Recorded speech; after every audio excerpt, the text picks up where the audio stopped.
Hello, hello, hello, and welcome to tonight's episode of In Progress. I'm your host, Julia Allen, and I'm so excited because it's spooky month time, and we've got our favorite horror writer on as our guest today, the lovely A.F. Stewart. Do you want to say hello and introduce yourself? Hi. Hi. I'm Anita Stewart. I write under A.F. Stewart. I've written some horror stuff. Right here, Visions and Nightmares, and that's the new print version of Chronicles of the Undead. Ooh. Yeah, and my latest horror poetry book, which has the bad Amazon banner on it because this is the proof copy. I love that cover, I haven't though. got the drafted digital copy yet, so without the bad banner. Yes, and if anyone knows me, they know I hate the banner. So, and I write horror. I write horror fantasy. I've written a couple of epic fantasy, dark epic fantasy books. Some seven poetry books now. I think that's number 7, or maybe 8. I don't know. I can't keep track anymore. And several dozen short stories in various anthologies, which I also can't keep track. So. And I also do 2 podcasts, Between the Pages and Words That Kill. And I'm got a Redbubble store with lots of graphic designs. I do book covers. And lately, I'm just too busy for my own good. So. Sounds like it, busy bee. And then we have, as always, our wonderful Joe Compton. Do you want to say hi? Sure. Hello, everybody. I'm Joe Compton. I guess since yesterday, since I was called out on This Week in Indies, I should say that I'm the author of Amongst the Killing and God, I can't even remember my second book, We the Moral Majority, and the third book will be out next year, and we're actually re-releasing the first book at the end of November, which is real exciting because I'm rebuilding a brand basically with this first book, kind of tying it into the second and the third book. And I'm really having fun with it, and it's really great. And writing a fantasy series as we're speaking as well. And here, as always, doing Go Any Now stuff. So thank you. Awesome. And I'm Julia, of course. I write as J.K. Allen, and I'm super excited because on the 7th, this book, if I can get, okay, This Side of Shadows is officially live on the 7th. So, yay. Very excited about that. I wrote it with my sissy, and it's a little passion project of mine. But yes, we're here to talk about story structure and the basics of the writing process because it is almost that time of year. Nanowrimo is approaching. And so I know some people call this month Preptober because it's the perfect time to get ready for your your nanoing that you're going to be doing in a month. You do graphic design and like cover designing and stuff as well as writing, but how did you get your start as a writer? Like, what came first? I actually don't know what came first because I've been doing this for so long. Like I always scribbled in my notebooks. I always wrote in my notebooks. Wrote short stories and poems since I picked up a pen, really. So I mean, as a writer, I've been doing this all my life. As an author, I started back in 2007. Yeah, I think it was 2007. This was even before Kindle, so I started at the very, very beginning of the indie publishing industry. Cool. To just sort of test the waters and see if people liked my stuff and what I wrote. So that's kind of how I started. Very cool. So let's talk story structure here.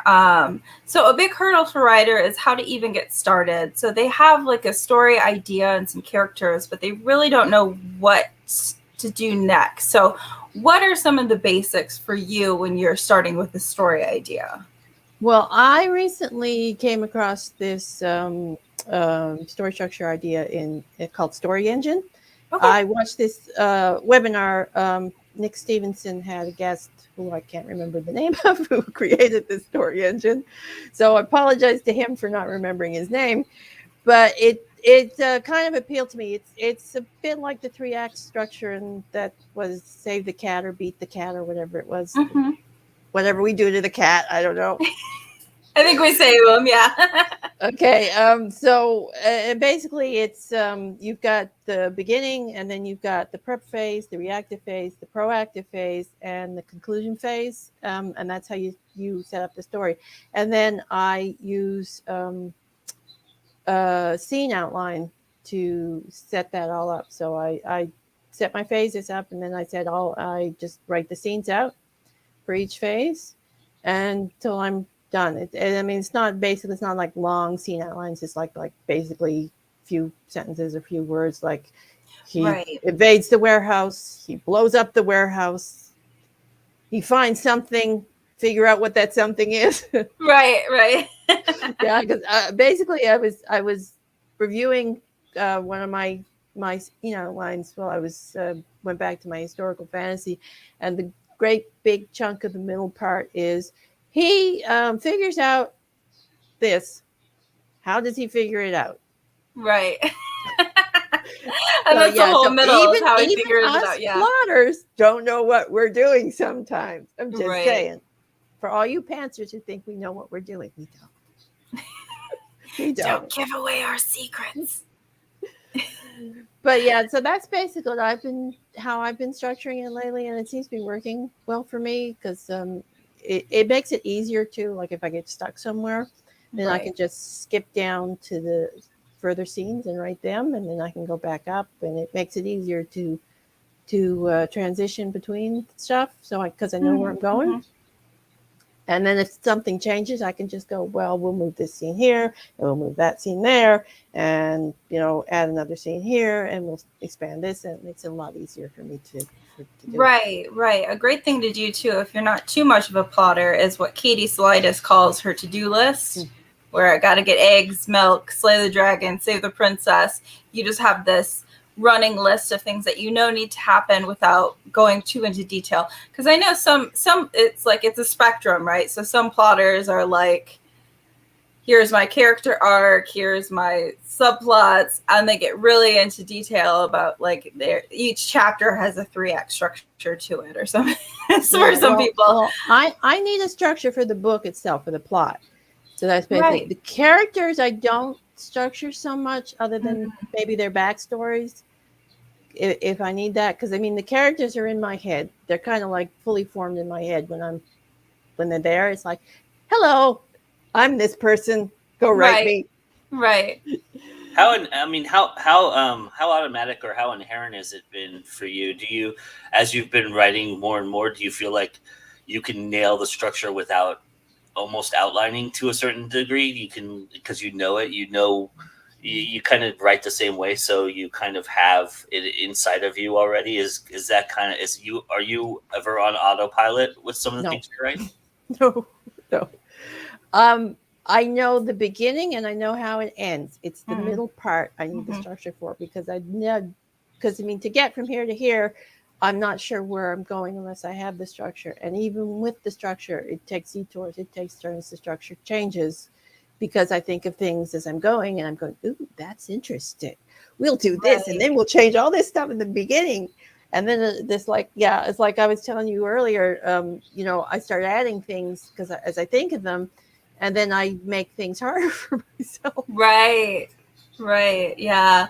One thing that you mentioned in the story engine that I think is super important for beginning writers is that transition from like passive to reactive to active that the main character, the protagonist, goes through, that a lot of people don't realize. In the beginning and the first acts, they're just going to have stuff happening to them, and then they're not really going to know what's going on because they're still figuring out this new world that they're in, whether it's like a fantasy world and like they're figuring out what is this magic skill or what is this and that, or like a horror world where they're just like, okay, there's like, this stuff happening. Attacking, run now. Monsters exist first, and then monsters are attacking, and then they run. Yeah, so we have that transition from stuff happening to them reacting to that stuff. And then the big important thing is like when the character evolves and makes that shift to them planning and making stuff happen and being active in their decisions rather than just reacting to stuff.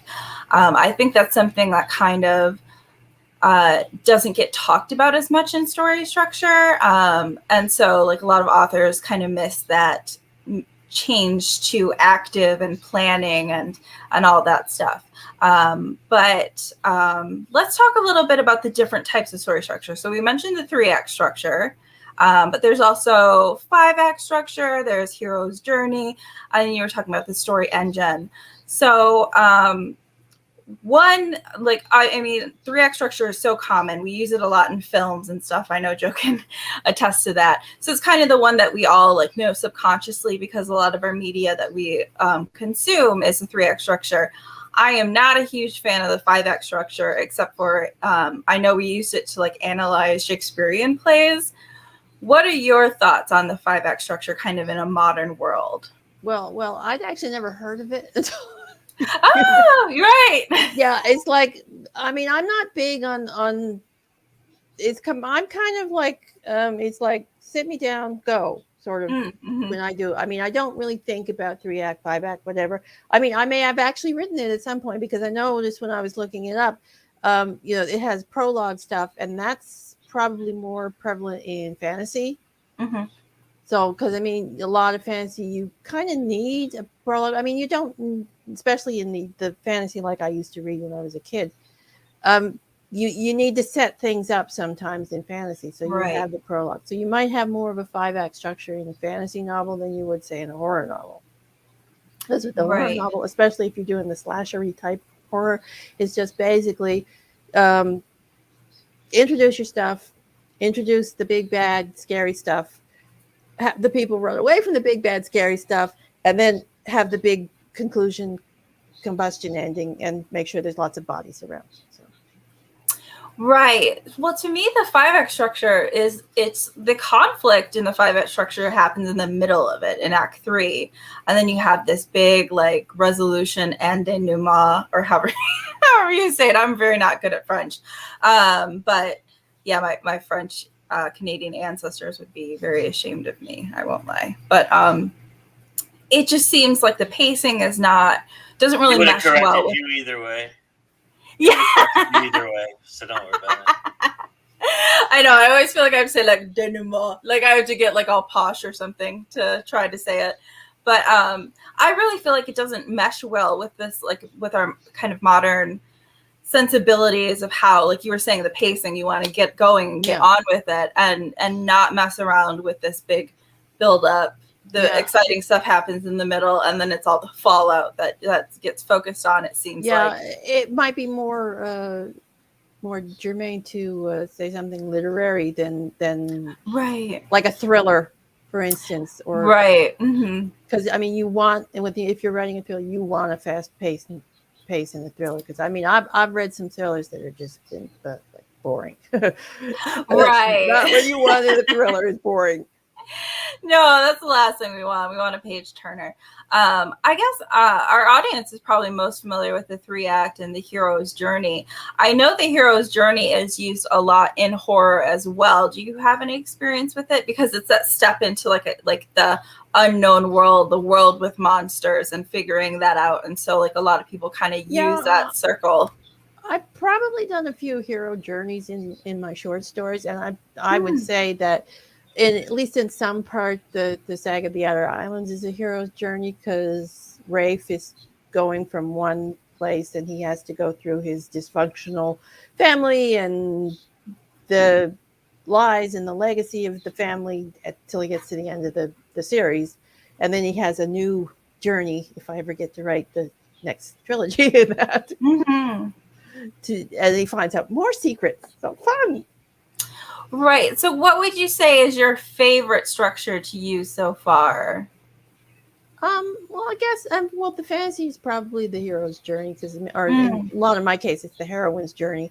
Right. Yeah. Because a lot of lately I've been writing a lot of female protagonist stories. So, which is awesome. Yeah.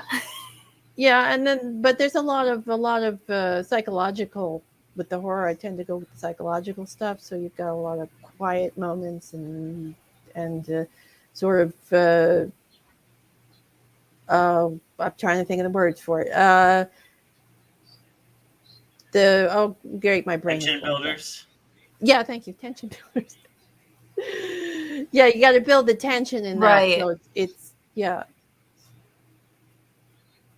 So how does structure affect your writing process? Like, do you are you one of those people that like plans out the beats, or are you just conscious of it like while you're writing and thinking of your plot of like this needs to happen now and they need to meet the characters now, or like the sidekicks, or Well, I sort of go through the structure like I sort of plan the foreshadowing that has to happen here, so this can happen here, and so it all connects in the end. It's a lot of my structure is very connected. So I guess I don't really think of it in terms of beats, but I suppose it is. It's like beats, because if this doesn't happen at this point in the novel or the story, then this can't happen here. So it's right. So that's how I structure it. It's all like connective, like one action. It's all action and consequences is basically how I. Yeah, that's a great way of putting it. And it's really like when people ask like what beats are, it's just like it's like when you watch a movie and you're just like, oh, that tornado is going to take them to Oz now, and it's that kind of like that point of no return where they're really like swept into the story and stuff like that. That's just what we mean by beats. And I like to twist.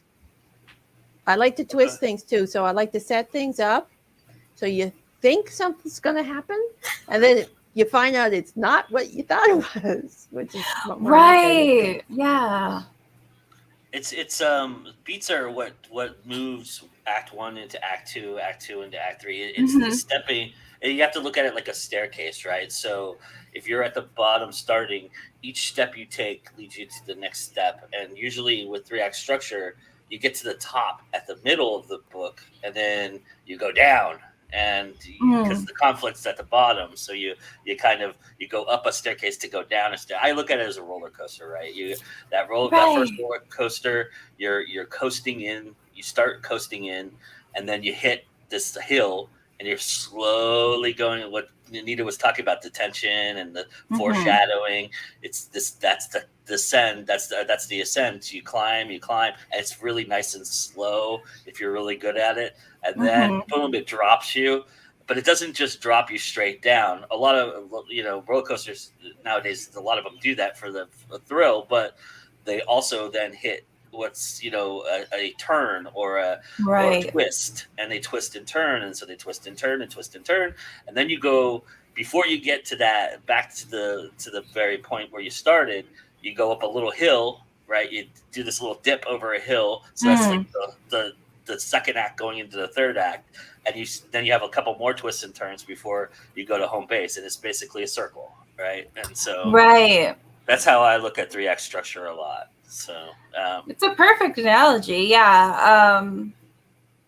because you do have those little I consider like you have that victory moment right before the conflict, and it's that kind of that little dip, and then you go into the big crash. Because we always know conflict does not go well usually for people in books. Can I ask Anita a question real quick? Of course. How quick? What's the quickest beat you've ever used to kill somebody? Is that part of your third act mostly, or have you used the first act to kill somebody? Because if people don't know, Anita's very famous for killing people in a lot of her books. Well, actually, there's a book I haven't published yet. It's a fantasy novel, and the first 5 chapters are basically killing people because there's a prophecy, and the people have to die. So basically, each chapter, someone dies, or several, and there's one chapter where several people die. So so there's 7 deaths have to happen in the first 5 chapters. So, nice. Oh wow, that is quite the build-up, though. Like as far as like tension of like what's going to happen next, like that's creates a lot of tension for the reader just to be like, and another one bites the dust. Yeah, well, that's the whole premise of the prophecy is that that 7 people have to die for this great prophesized chosen one person to rise up, Mm-hmm. at least.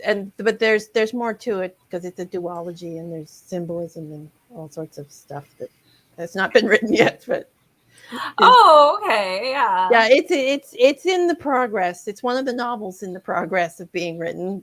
I have a lot of those. How many works in progress do you have? Let's see. Let me count. 1, Yeah. 2, 3, 4, 5. I have 5, 6. Oh, wow. Yeah. So 7? you keep busy. Yeah, 7, something like. Anyway, there's a lot of them. So how do you balance like going between projects or? Oh yeah, there's 7. Yeah, I forgot the historical fantasy. Yeah.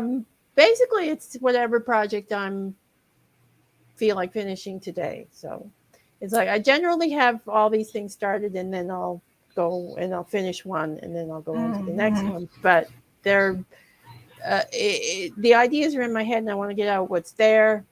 Right. Anyway, but then I'll go back and I'll say, okay, I want to work on the historical fantasy today. I'm going to finish that first draft, or I'm going to do the short stories this month and get them finished. So. And do you like keep like a series compendium to like keep track of everything, like keep track of your notes and stuff? Yeah, because otherwise, I mean, I can keep track of a lot of it in my head, but I don't want to lose anything. So yeah, I have series notes for everything. Yeah, I love those too. I just like get a binder and I have so much fun. I have like a character section and settings, locations, and all I that have stuff. them all in my little folders on my computer or on Google Docs.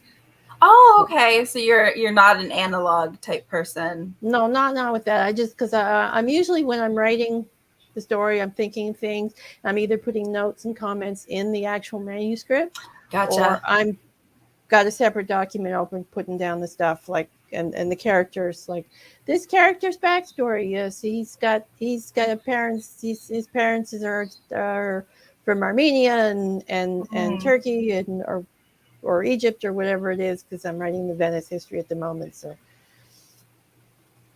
I've got a lot of multicultural things going on in that one. Oh yeah. I definitely use Google Docs to write and like do my notes and stuff, but I have to have like that physical copy. I don't know why, but there's just something about my brain of being able to flip through stuff and rearrange that like helps my creative process. I used to do that, and I have boxes of it, and then I could never find anything because I'd lose the boxes, or the boxes would go in the corner. And I'd have to go through all these papers to find out what I needed. So I figured I'd better organize it better. So my problem is that I'm of the mindset, because I've lost a lot of stuff before, is that I need a backup, and I'm too lazy to take from the book to the computer and put it in the cloud. So I just put it in the cloud to start with, because that way I can save it. Because otherwise, I love the analog idea. I love little tabs and color coding and all that. But if I do that, number one, I'm clumsy, so I'm going to spill something on it. I know eventually. And number two, I'm lazy, and I won't. Well, I guess lazy is a bad word. I'm not lazy, but I just don't want to transfer something. Right. Well, especially when I'm making a lot of notes. I have an analog component. Okay. With my research books. Gotcha. So I have a lot of historic research books. So. Right, which you have to if you're writing historical or period pieces like you do often. That's super important to have your research right on point for that, because that's the one thing that'll pull a reader out immediately as like something anachronistic to the times. But yeah, I was just gonna say I was so analog that my first 2 books I actually wrote by hand in notebooks and then transcribed to the computer and started the editing process that way. And then I was just like, when I went to write my 3rd book, I was just like, I cannot transcribe another book. Like I just didn't have it in me, because it is so much extra work to be like looking and then typing and all this other stuff. I write a lot. I write some longhand, mostly for short stories and poetry. I've given up writing longhand in books unless it's just like snippets of scenes or something. Right, right, right. Yeah, because I mean, sometimes you get a good idea or a scene, and you don't want to turn the computer on, so I just write it in my notebook and transcribe it the next day. But yeah, I find that using the voice to text thing Mhm. for transcribing helps a lot. I mean, Right. you got to go over it and fix all the mistakes, but you have it all written down there in your notebook. That's true. Yeah, maybe I should try that. But it saves on the hand typing. Yeah. Yeah, because it was just like, I don't know. It was just like something about the pen on paper. And I can actually write by hand very quickly. I actually, in college, like when I was in college, it was right at the shift of like people using laptops more than handwriting notes. But I still took all my notes by hand just because I was like used to it and I was pretty fast with it from doing it all through school and stuff. But yeah, I know a lot of people were kind of looking at me like, why don't you just have a laptop and like type it out? And I was like, it would take me longer to format an outline on a computer than it would to like just scribble down everything. But yeah, there's just something nice about the process of like pen on paper. Yeah. Sometimes it helps with the ideas and the writing too. I find when you're writing, especially with poetry. Yeah. I was just thinking about that. Definitely with poetry. I love writing in pen on paper for that. So we talked a little bit about your writing process. Just the getting a few words of the action down. What I like to do when I do an outline, because I don't like to be too detailed like you. I like to kind of keep it loose, a few sentences. But I'll write down the action. I'll kind of write down the reaction to it as far as like some conflict that creates, because I like to be aware of like what conflict is in each chapter that I'm doing or each scene that I'm writing, and then kind of have a goal for that scene. So like it might be like you said, foreshadowing an event that happens in the future where you have this consequence to this action. But like what else is a part of your writing process? I just kind of just sit down and I write stuff, and then it's like it's organic. The characters talk to me, so I know what they are thinking and what they're doing and how they'll react. So I don't do a lot of outlining and stuff on the characters themselves, other than just putting some backstory in, so I know what they kind of look like and who they are and what kind of dysfunctional horrors they went through, if they went through dysfunctional horrors. But basically, I see scenes in my head kind of like a movie sort of thing. It's very visual for me, which is why I often do the covers before I finish writing the books. And that's also why my covers often change. Gotcha, yeah. Because if you're in my group, you'll notice that sometimes I post covers and then a few months later still change and they'll do different things. And I recently did one for the horror novel I'm working on now. And then I decided I might make a series out of it. So I did a second cover, and then the second cover didn't go with the one I had, so I totally changed it. So gotcha. So how does the cover affect your writing? It kind of gives me the vibe of what the book is going to be. Like, that's a big thing for me when I'm writing my process. I need the vibe. I need is it kind of a gothic vibe? Is it horror vibe? Is it fantasy? Is it kind of like swords and tally-ho and Lord of the Rings sort of thing? Right. Or is it more of a kind of a grimdarky thing? So I need the vibe, I need the theme, I need the feel of the book, and that's kind of what the covers help with. And it also helps me kind of get in touch with the way the plot's going, because I mean, if the theme of the thing is going to be a little lighter, then the characters are going to not be so serious. They're going to be a little more humor in it. And if it's a little darker, then it's all going to be like, we're all going to die. Right. So, do you listen to like music or anything to help you with the vibe and stuff? No, I don't listen to music. I find music too distracting for me when I write. Gotcha. Okay. I know some people like it. I mean, sometimes I'll listen to it before I write, or if I'm trying to drum up some inspiration or ideas. I've got a little mood music list on my YouTube.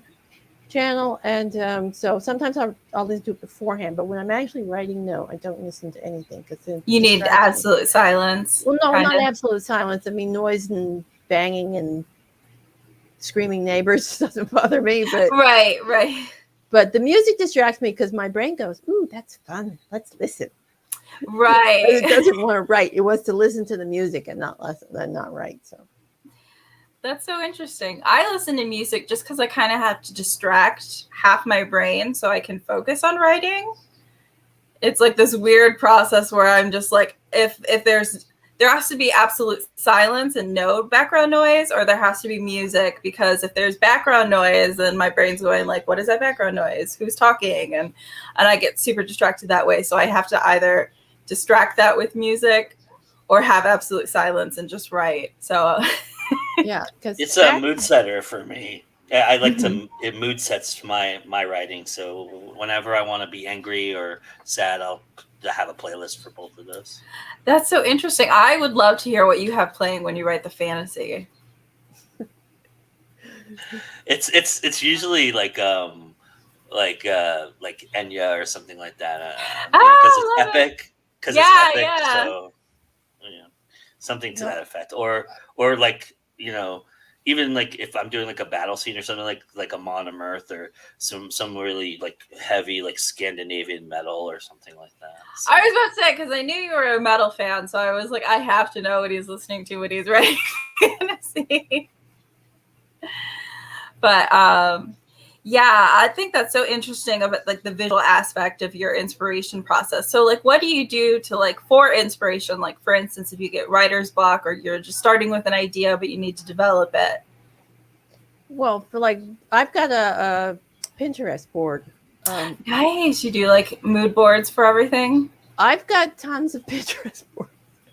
I was really, really into Pinterest a few years ago. I'm getting back into it. There was a little incident on Pinterest that kind of I left for a while, but yeah, I've got like spooky, creepy, and eerie stuff on one board. That's the word. And then I've got my works in progress board, which is basically all the images for what I'm working on, or what I might work on, or just some general stuff. And then there's a steampunk board for my steampunk stories, and there's the fantastical board. That's if I want nice fantastical images, and I use them a lot, especially when I'm writing flash fiction.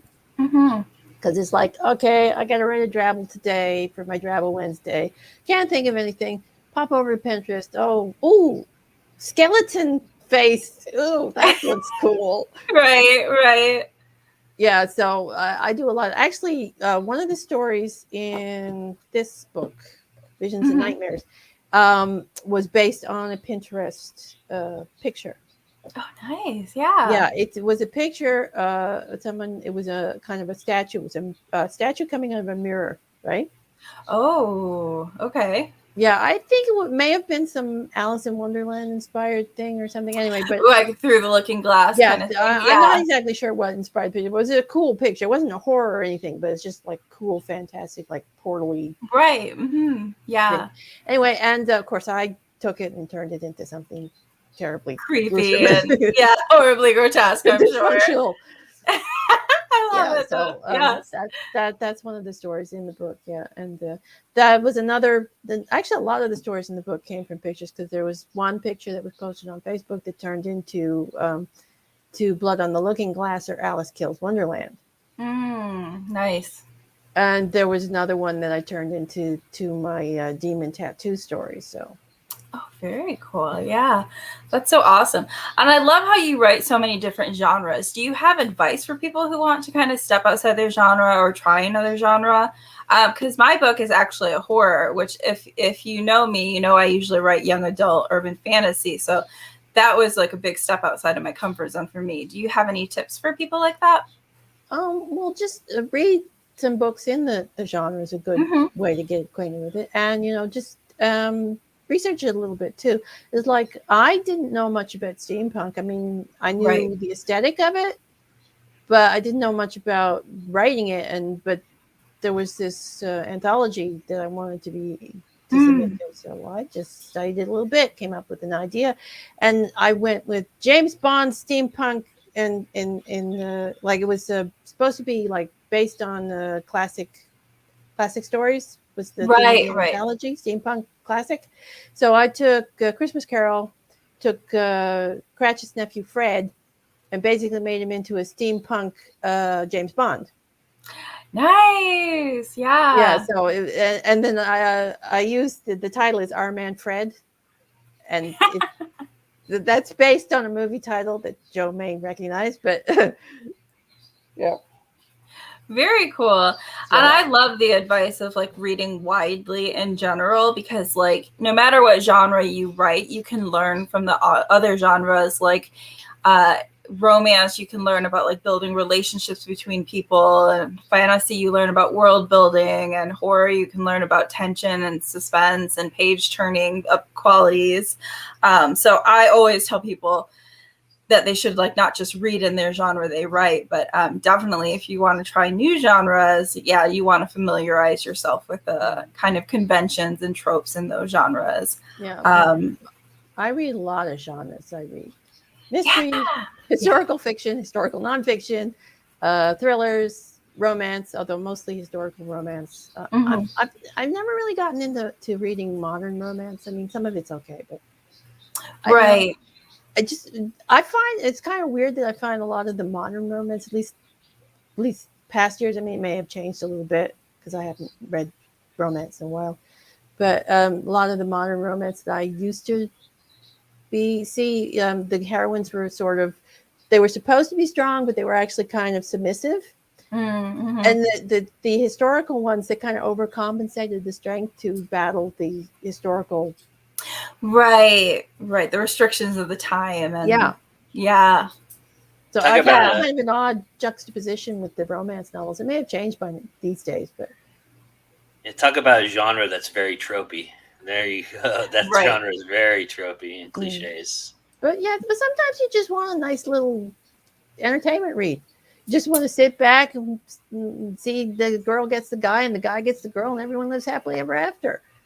Yeah, I do that a lot with TV shows. Like I obsessively watch The Great British Baking Show because it's happy and feel good, and somebody always or like the weird thing is I used to watch a lot of Forensic Files because I was like, the bad guy always gets caught, and there's something very soothing in that.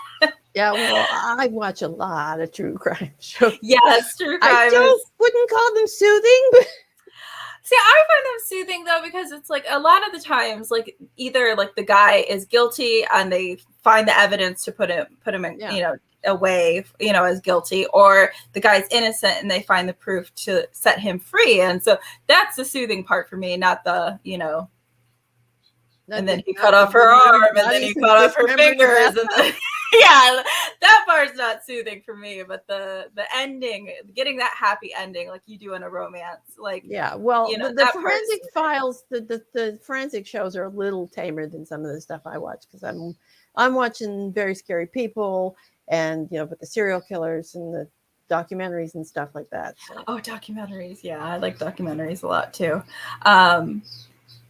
But yeah, there is something very, very comforting in knowing what you like to read and then being able to seek that out because you know that you like this, you're gonna like this book because you like the tropes that are in it or something.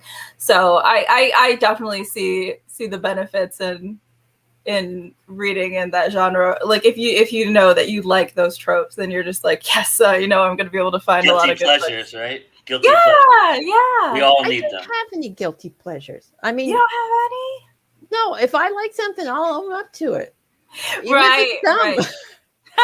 I like dumb stuff and I don't care. Well, you may not feel guilty. I think it's more of the idea of it, right? It's not, I mean, yeah, I don't feel guilty about my guilty pleasures either, but like I know a lot of people wouldn't like what I like. Right. Right. I just don't care. Yeah, I just don't care. But it's like, if you don't like what I like, that's fine with me. I don't like what you like either, I'm guessing. So right. I don't know why people have the hang up about that. It's kind of weird to me, but People do. So. Well, I don't think we should Yeah. feel bad about liking what we like, and I don't think we should shame other people for liking what they like, unless it's like hurting someone else, you know. Yeah, but I mean, yeah. If you like murdering people, maybe not. Maybe some shame. maybe don't condone that, right? Yeah. But liking Yeah, I mean, liking a genre. if it leaks into your real life, maybe, you know, let's compartmentalize a little bit. A little bit. This is entertainment, right? This is fiction, you know. I mean, yeah, Right. there's some merit to how it makes you feel and what it does for you, but there's not a merit for it to, you know, be a textbook or or an instruction manual, right? So Right. Yeah. Well, it kind of is an instruction manual if you're writing, but because I mean, but Right. as long as you're not doing it in reality, it's fine. As long as it's just fictional. Right. So, what would you say is your biggest influence on your writing? Probably the authors I read as a kid, because I mean they're kind of still in my head. That they kind of incited the emotional response of like this is cool. Right. Like especially Ray Bradbury, because if you've ever read his story, All Summer in a Day. Which one is that one? That's the one that's set on Venus where it rains and rains and it's only sunny for one day. And it's about bullying, and it's about a very emotional sort of story. And that's the first time I thought, wow, you know, when I read that, right, this is powerful stuff. And that kind of imprinted on me as a kid. And then there's the Grimm's fairy tales, you know, which probably is responsible for my writing horror stuff, because, you know, it's like you're reading stuff in Grimm's fairy tales, like, ooh, they're cutting their toes off and they're eating babies. Oh, this is fun. Right. I mean, I was watching Nightmare on Elm Street when I was like 2 years old, so I relate. I was doing inappropriate stuff with horror very young. Enough, it isn't Grimm's fairy tales that gave me nightmares, but Hans Christian Andersen. Oh yeah, his fairy tale freaked me out, but good. That stuff should not be read by children. I tell you, that man could write a good horror story. I was about 8 or 9 when I discovered Poe, and that kind of changed everything for me. Right. Yeah. Poe was my lightning rod. Yeah. Yeah. I love Poe. Didn't scare me, but I love the dark gothic horror. Yeah, nothing. Well, I mean, he can only write horror, though. Yeah. The thing I loved about Poe that was so unique was his ability to make the mundane seem important, right? Like, you know, and just grip you with what is going on inside of you. You know, it's just like that's the coolest idea in my mind. That was the coolest. I hadn't read anything like it until then. You know, which was how like an eye could torment you, and a heartbeat, right? A heartbeat under a heartbeat that only this guy is hearing, right? Right.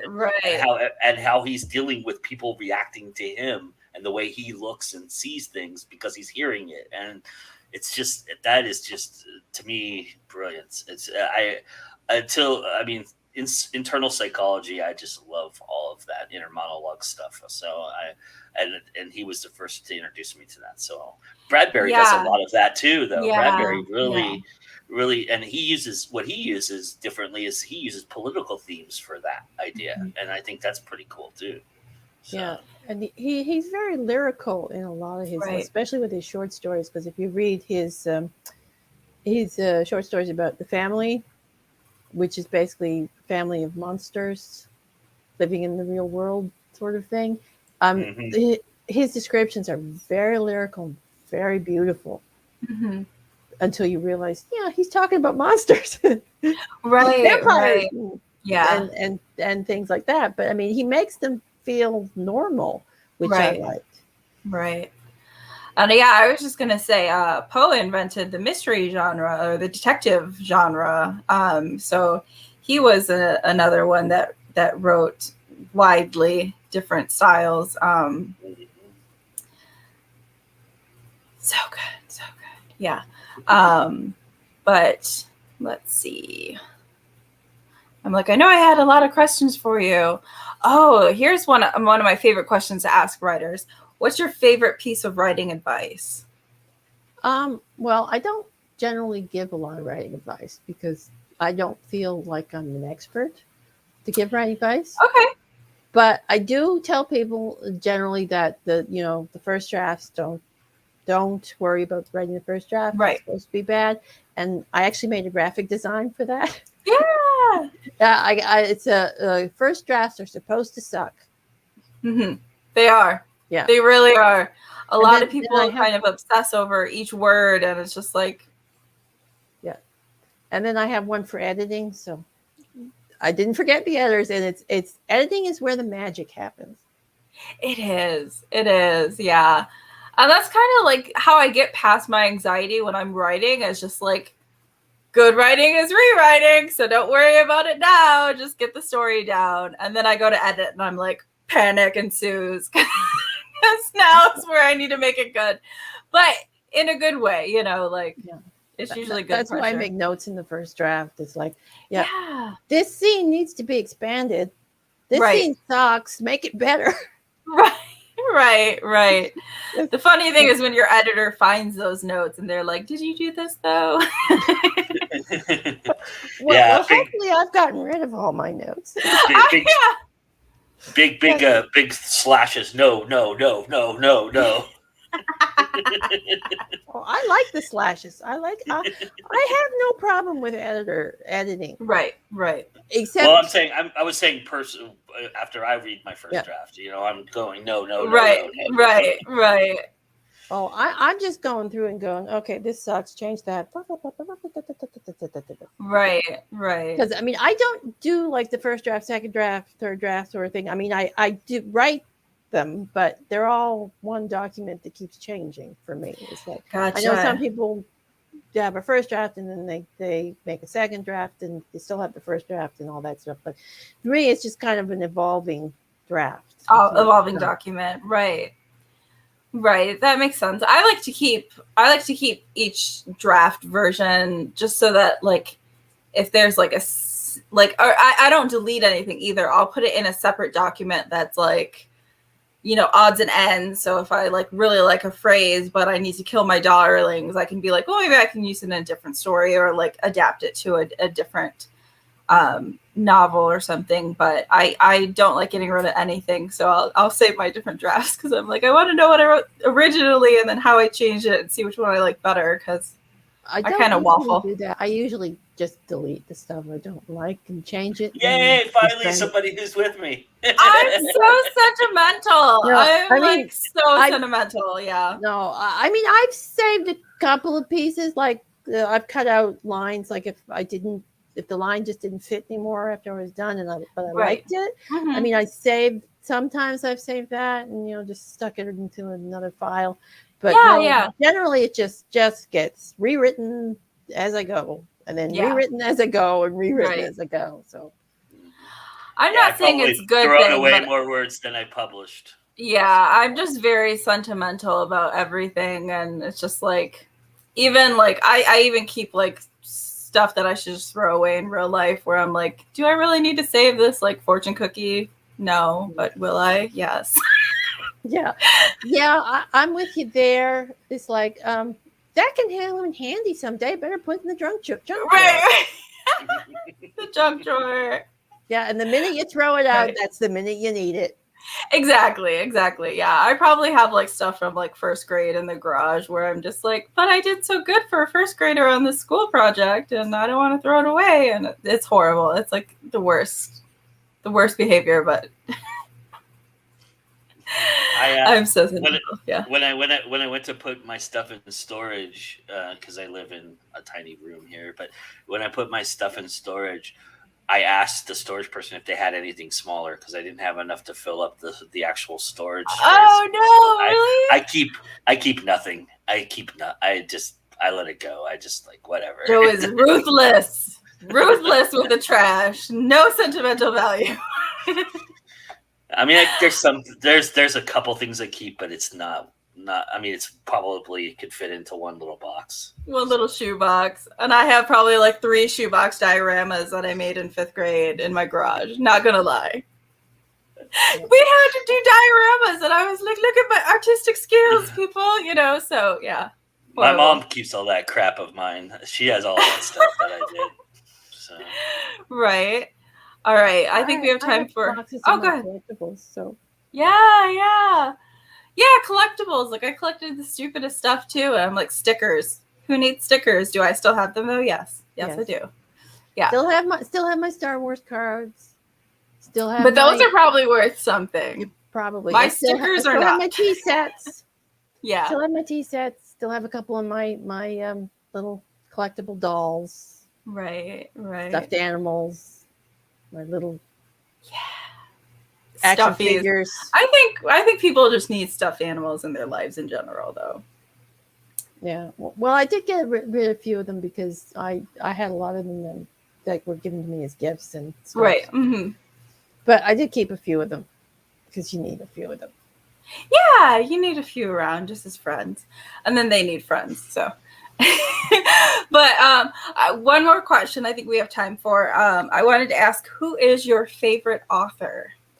That is a tie between Neil Gaiman and Guy Gabriel Kay. They are in a perpetual tie forever. Right. As to who's my favorite.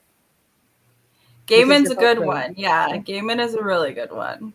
But if you've ever read any Guy Gabriel Kay, he is the most brilliant writer. He writes it's slight fantasy and it's historical alternate history. Okay. Fantasy elements in it. And it's just beautiful to read. It is. Yeah, I actually hadn't heard of them, so I'll have to check them out. Yeah. Yeah, and they'll rip your heart out. Yeah, he'll rip your heart out, stomp on it, but you'll still come back for more. So very, very cool. Yeah, definitely we'll have to check them out. He worked on Tolkien's last book that his son finished. He helped him edit it. Oh, okay. Very cool. Very cool indeed. Yeah. He also has a couple books of poetry too. So. Oh, okay. Making a mental note to look them up as soon as we get off. But why don't you let us know where we can find you online, and if you have any big announcements to make, go ahead. Well, you can find me at my website, afstewart.ca. On Twitter at Scribe77, Instagram sometimes at AF Stewart Author. Got my Facebook page. I've got my Facebook group, AF Stewart's Minions. And I got my Redbubble store, which is AF Stewart. And my book cover site, which is AFS Cover Designs. And the big announcement is the October Frights blog hop, which starts on October 10th, where you'll have 14 horror authors are going to be writing blog posts and stories and all sorts of scary fun for a week. And we have a book fair and we have a giveaway to go along with it. And my other big announcement is my new poetry book. Yay! It's a horror poetry book, Poetry of Monsters and Madness. And the title is pretty self-explanatory. You get monsters and you get madness. And I love the cover on that one. I love that cover, yeah. Even with the ugly banner. But. And I'm also working on a new horror novella, so that will come out probably next year. Okay. What's the plan for NaNoWriMo? I'm sure you've already started planning. Is it one of the 7 you're working on now? Yeah, that one I'm working on. I'm going to be working on Fairy Tales and Nightmares, and I'm going to be finishing the first draft of that. That's 9 short stories, and it's all reworked fairy tale or sequel fairy tale, something like that. And probably won't come up to the 50,000 for NaNoWriMo. So I'm also going to be working on my Norse, my retelling of Norse myth, where Loki's the hero and Baldur's the bad guy. That's super interesting. That's 5 short stories in that collection too. So I've already written one in that. It's Twist in the Season. It was published in one of the Christmas Lights anthologies for the charity anthology. Right. So I'm going to be writing a sequel to that, and that's 3 L's and a Chicken. Love it. Yeah, Love that, yeah. that's the whole reason why I was going to write this connection, because I was thinking about writing the sequel to that story, and the line popped in my head. I stood at the gates of Helheim holding a chicken.